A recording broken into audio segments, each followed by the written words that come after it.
What's up, Dirty Birds fans? Welcome into our Falcons Today mailbag edition. We are live currently on YouTube for our Falcons Today live show, which airs every single Wednesday at 4 p.m. Eastern Time, 3 p.m. Central Time. So before you get in your hashtag Falcons questions, I have a question for you. Can the Falcons go on a run in the next few weeks? Yes or no? I'm inclined to say yes. The next 5 games look pretty gettable. You can at least win 3 out of the next 5 for sure. The other 2 being tougher matchups between the Colts and the Patriots. But 3-2 or 4-1 over the next 5 looks very, very doable. So let me know in the comment section down below. Let's start off with a $5 super chat from Dossier Gaming. What's up, buddy? With the number 1 defense and number 2 offense, this team should have 12 wins by the end of the season. Rise up, brother. At the beginning of the season, I had said, I'm going to grab my handy-dandy football here just so that I can have something to fiddle with. I had said at the beginning of the season and before it started that I had the Atlanta Falcons winning 10 games. If they are able to beat the San Francisco 49ers, who I originally had them losing to, I think this team can win 11 games. Who knows what the Buccaneers are going to look like? Who knows if they're going to be at the top of the NFC South at the very end of the season? I do know this. Based off of what we saw against the Buffalo Bills, this Atlanta Falcons football team only has to worry about themselves and getting in their own way. They showed they can go toe-to-toe and beat some of the best teams in the NFL. Bricked Up Studios. Hell of a name. Should we trade for Snead? His results aren't great, but he's also the worst coach team in the NFL. Are we talking about L'Jarius Sneed? No, I don't want L'Jarius Sneed. His contract is terrible, like producer Alpert just said, who knows a little bit about the Titans. But look, the more and more that I've seen the Falcons secondary play, the more and more I'm convinced that we don't necessarily need another corner at this very point. I think in the draft, you absolutely address it, but definitely not right now. Hughes had a pretty decent game against the Buffalo Bills outside of that one gigantic bomb that he gave up on the very first play. What I think the Falcons need right now is another wide receiver, and I think they need a defensive tackle to go right in the middle of that defensive line, perhaps a nose tackle. I think a true nose tackle would be amazing. Somebody like Jeffrey Simmons from the exact same team. What's up? Yeah, the other Titan. That's exactly right. Jeffrey Simmons from the Tennessee Titans would be an unbelievable trade partner. So I hope that answers your question. I don't think we should trade for L'Jarius Sneed right now. The Bright Wolf. How come everyone is talking about the Bills' wide receiving core being injured while our wide receiving core is more hurt? I'm tired of hearing about how the Bills lost that game. The Falcons won it. They beat the better team. Well, do we know that they're the better team? Not anymore, really. They beat a very good team. Let's say that. Take 2. I am so tired of the national media not giving credit to the Atlanta Falcons, especially this team. It's a completely different feel. It's different than the 2024 Falcons. It's different than the 2023 or 2022 Falcons. This is a different team. Start treating them like a different team. It is a more buttoned up, a defensive-led team under Rickey Morris and Jeff Ulbrich. Yachty B. What's your opinion about the slow start to the offense in the second half? I think Zach Robinson got too conservative. I think he played that game to, at times, not lose, and then at times tried to make it look more pretty in the box score and really establish the dominant win. Sometimes as an offensive coordinator, when you get out to an early lead, just maintain the early lead. You don't have to get too conservative. You don't have to get ultra aggressive. Find the balance. Continue to do what you did well in the first half. The first half against the Bills, the Falcons prioritized the run. They prioritized the run. And then when Penix needed to make a throw on a clutch third down or an early, second down and 9 for a gain of 6 or a gain of 7, he did. It's not about trying to make every single play be a firework play. It's about methodically moving the football down the field. And if that makes it look a little boring sometimes, then it's a little boring. Archangel, when will Mooney be back? Could he be the missing piece to really get this offense clicking on all cylinders? I mean, he's week to week right now. We thought we were going to see him against the Buffalo Bills. Clearly, that wasn't the case. I think he's still really banged up. I think his body is not right yet. Is he the missing piece? You could say that. I don't necessarily know that I agree with it, considering we've seen what they can do without Mooney. Sure, would it be nice to have him back? Of course it would. I'm not saying that he's not important to this offense. But what I am saying is, at some point, your best ability is availability. And if you're not available this season, you've got to start looking elsewhere for other replacements, whether that be activating players from your practice squad or searching for another wide receiver option. You know, maybe you go out and trade for a number 2. Does that mean you necessarily put Mooney in that trade package? No.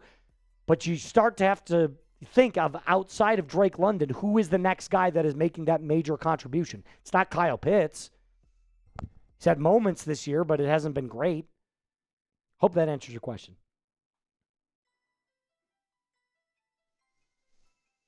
Whoever made this account is, what are they, a 13-year-old boy? Barry McCockiner. Just found out Jaylen Waddle is up for a trade. Falcons on that? Well, you have a good question and a weird name, but I will at least indulge your question and maybe not so much mention who you... I'll call you Barry from now on. Rickey Scoops. I hope you know the name. And if you haven't been familiar with it, you can't because he just deactivated his account. But this was earlier today. Rickey Scoops is this insider anonymous NFL source that has been like on trade rumors, and he has a surprisingly high hit rate. So if you're not familiar with Rickey Scoops, his hit rate is like, what do you think? It's like 70%. It's about 70% on these trades. He was on, yeah, it's exactly a great point. He was on the Micah trade to Green Bay before it happened. So he's got like a 70% hit rate. Here's what he said. The Dolphins are actively shopping Jaylen Waddle, Jalen Phillips, and Bradley Chubb with Devon Achane as well. So they're in a fire sale mode. Jaylen Waddle is one of those players that he might not be the exact same player that Tyreek Hill is, but my God, is he a damn good number 2. Like, damn good number 2. 29 receptions this year, 390 yards, 3 touchdowns. I mean, career high in 2022 with 1,300 yards. Could you imagine, just for a brief moment, Jaylen Waddle, Drake London, and Darnell Mooney on the same team? That is insane. He's an unbelievable talent. I don't know if the Falcons have enough to give him up because I'm sure they're going to want a second-round pick or a third-round pick plus a player or 2. I don't know. I don't know what the Dolphins are asking for him right now. I do know this. If the Falcons have the ability to go get Jaylen Waddle, do it. Do it, please. You've got to pay him next year. You got to give him wait, do you have to pay him? Is he under contract? What's the deal there? I think he's searching for a new contract. I'm like 99% sure. Either way, if you've got the ability to go get Jaylen Waddle, you have to get him. That dude is ridiculous. And he's in the prime of his career. London and Waddle, stop. Yeah, you're getting me goosebumps right now. You are giving me goosebumps. So, would you trade for Jaylen Waddle? Should the Dirty Birds trade for Jaylen Waddle? Type T for trade or type P for pass? I'm typing my T for trades. If I can make it happen with compensation, if I can make it happen with the salary cap, I'm totally doing it.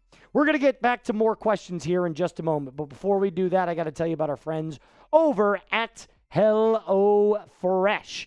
Listen, my friends, you may remember HelloFresh, but not quite like this. Fall is here. And when it comes to those cooler nights, heartier meals, and the craving for something warm and satisfying, HelloFresh comes in with a bang, bringing you comforting, chef-designed recipes and fresh seasonal ingredients right to your door. This season, they've taken things to the next level with their biggest menu refresh yet. Say hello to a whole new way to do dinner. It's bigger. HelloFresh has doubled its menu. You can now choose from up to 100 options each week, including new seasonal dishes and recipes from around the world. Dig into bigger portions that'll keep everyone satisfied. 91% of customers say they feel healthier eating with HelloFresh. The best way to cook just got better. Go to HelloFresh.com/FalconsChat10FM now to get 10 free meals plus a free item for life. That's one per box with active subscription. Free meals applied at discount on first box. New subscribers only, varies by plan. That's HelloFresh.com/FalconsChat10FM to get 10 free meals plus a free item for life. I will have all of that in the comments and description of today's video.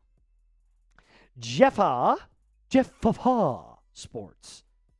PFF ranked Bijan as their 6th overall running back. Thoughts? Bullshit. If he's not your number one, at least right now, you're crazy. The dude's been the best running back in the NFL this season, and it's not even close. Now, if you were saying that's their 6th overall running back in the last, 3 seasons, you'd have a better argument. I still think it's wrong, but I could understand that. If you're talking about just 2025, it is the worst take I've ever seen. So PFF, while they might have some cool analytics and cool statistics, that's a bad take. MW. Why do we always run a pistol-heavy offense? It's the Zach Robinson special. It's his baby. It's the way he runs it. I'm not a fan of the pistol offense. I think you guys know that. I've gone on record on all these videos, and I've said I'm not a fan. With that being said, the last couple of games, Zach Robinson has definitely turned it around. I will give him credit for that. I will have to admit when I am wrong, and I have been wrong about him the last 2 games. But I still think it's predictable at times. I think it can get too cute. I think it can, against the right defense, get shredded. So take that for what you will. I really, really hope he implements more creativity like he did against the Bills. There was a lot more shotgun, right? These different shotgun packages with different motion opportunities with Bijan and Penix in that first half against the Bills. I thought it was great. I really did. So I'm hoping I see more of that. Hopefully that answers your question. Last question from Archangel, and we'll get on out of here. Will Zach Robinson be coaching a college team next year?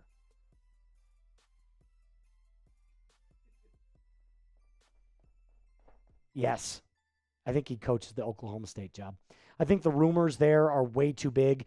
I think he's a legend in Stillwater. He was their quarterback for a long time. He's one of their all-time best quarterbacks there at Oklahoma State. And I think with Mike Gundy gone, one of the obvious choices to get him or replace him was Zach Robinson. And Des Bryant actually went out and was like, hey, go get Zach Robinson. They were college teammates. That's why. So he's calling for it. I think it'll happen. I do think it'll happen. That's going to do it for us on today's episode. A reminder to hit that sub button, like today's video if you haven't already. And as always, be cool.